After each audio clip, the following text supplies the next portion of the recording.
Good evening, everybody. And I want to be sure I'm close enough. Is that okay? Great, yes. Okay. I'd like to share an event in my life from 34 years ago when I was living with my husband and my son in a vintage condo on Waveland near Marine Drive. And one hot July evening, Ted and Teddy were playing hide and go seek while I cooked dinner. Teddy was a rambunctious 5-year-old, and my husband Ted was a stocky, that's polite for overweight, 43-year-old. And it was a hot night, and wearing shorts and sweaty t-shirts, they were shrieking as they ran up and down the long hallway, because we lived in one of those railroad apartments with a long hallway. They were shrieking and having a great time, and we were living on the 3rd floor. So inside Teddy's bedroom, which adjoined the kitchen where I was cooking, was a tiny old-fashioned bathroom with a clawfoot tub. And so while Teddy was in the living room counting, Big Ted came running through, and he was looking for a hiding place, and he went into that bathroom and closed the door. What I found out later, he stood up on the rim of the clawfoot tub and pulled the shower curtain in front of him so he could hide. And all of a sudden, there was a thud, and Teddy came running, and I could hear Big Ted's voice wafting into the kitchen saying, "Clary, help!" So, running to the bathroom, I tried to open the door, and I could only get it wedged open about 12 inches. And when I looked in, I could see that the tub had tipped over completely, and it was blocking the entrance and the exit to the bathroom. And you know, those tubs are heavy. Those clawfoot tubs are very heavy. They're made of iron. And the iron tub, when it fell over, ripped the faucet out of the wall. And I could see 2 geysers of water surging towards the ceiling with immense force through narrow pipes. And then the water drained down into the tipped tub, which of course had been pulled away from the drain, so it just flowed onto the floor. And then I saw Ted trying to manage this situation. So he had grabbed the 2 pipes, as he told me later, one very cold and the other very hot.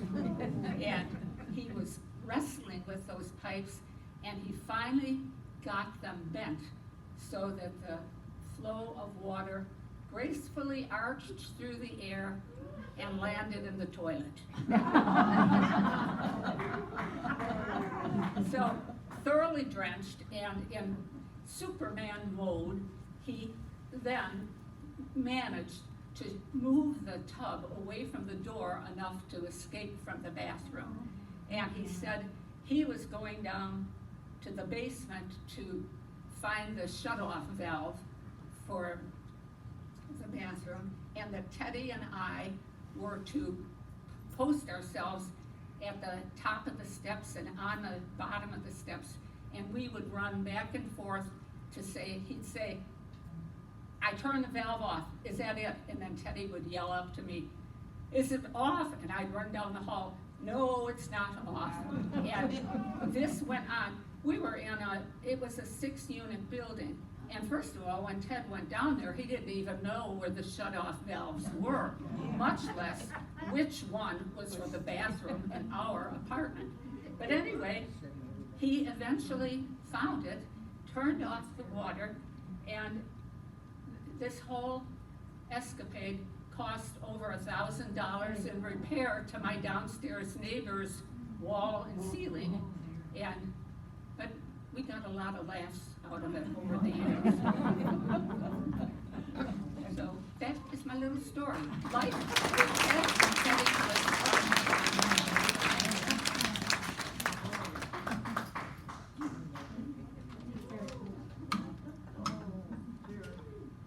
It's my plan, is to be careful.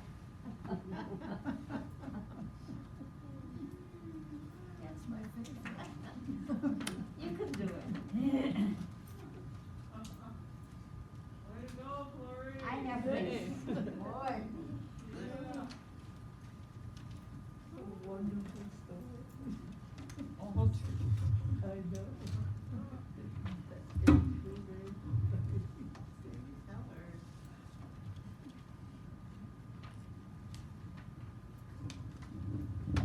Sandy Sellers.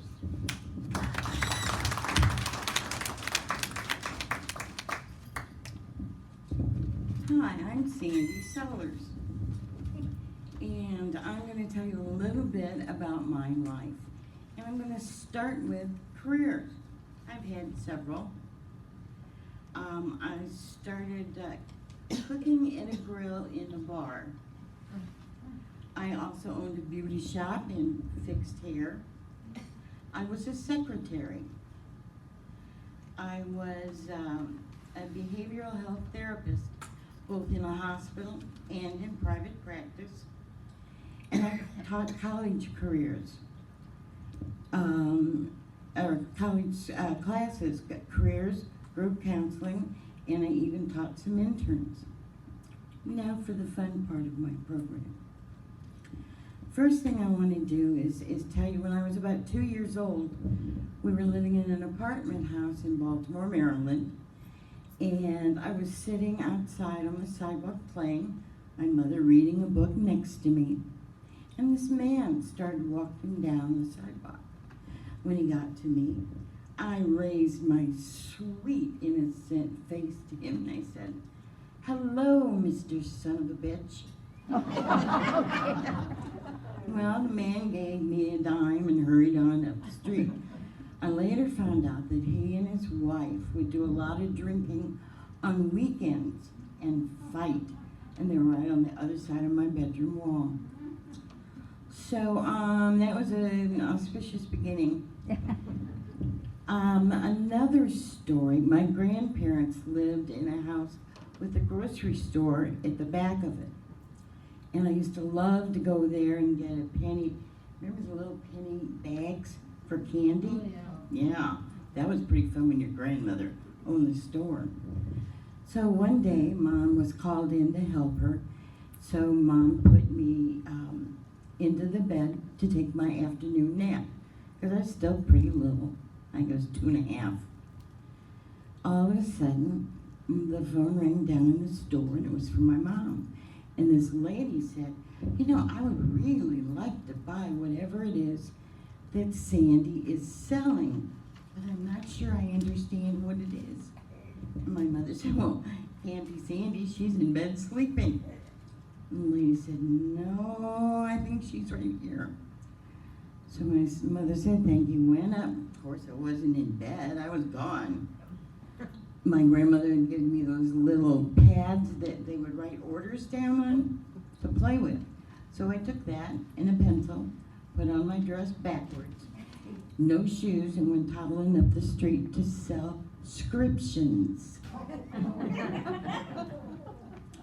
So I went to this lady's house and I wanted to sell her a scription. Well, she didn't know what it was, so she called my mom. My mom came and got me, and maybe I got in a little bit of trouble with that one. Yeah. Another fun story. One day, Mom and I and my baby sister in a buggy were walking down the street and passing a church.